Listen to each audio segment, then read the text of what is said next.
nghe mẹ nhá. Nào, bây giờ ha, ba mẹ con mình đi chơi nhá. Đi ra hồ xem là ở dưới hồ nó có những bạn gì sống ở dưới đấy được không? Nhưng mà mẹ không biết tên. Bây giờ thì cô tìm cho mẹ bạn gì sống ở dưới nước nào. Bạn là có tên là cua. Thì cô tìm cho mẹ nào. Yeah! Giỏi quá.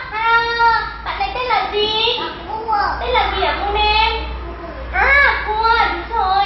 Nhưng mà ở dưới đấy vẫn còn nhiều bạn mẹ chưa biết tên lắm. Như là bạn có tên là Tôm đâu? Và khi cô tìm hộ mẹ nào bạn Tôm ở đâu nhỉ? Đúng rồi. Hai bạn đọc tên hộ mẹ, tên bạn này hộ mẹ với. Bạn này tên là gì nhỉ? Tôm. Tôm. Con đọc nào? Tôm. Đúng rồi. À, bây giờ mẹ đố Moon em nè. Moon em tìm cho mẹ bạn nào có tên là Cá nào? Đúng rồi. Moon em tìm cho mẹ bạn này có tên là gì? Đúng rồi. Yeah. Nào, yeah. Yeah. Đúng rồi. Nhưng mà vẫn còn nhiều bạn mẹ chưa biết lắm. Bây giờ bạn khi cô tìm cho mẹ bạn có tên là Lươn đi. Bạn Lươn đâu? Bạn Lươn đâu nhỉ? Đúng rồi. Bạn Moon em giỏi quá. Bạn này có tên là gì?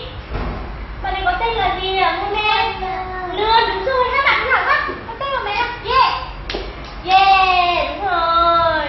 Bây giờ mẹ vẫn còn một bạn nữa mẹ chẳng nhớ tên đâu. Bạn là Moon em tìm cho mẹ bạn nào có tên là Ốc nào?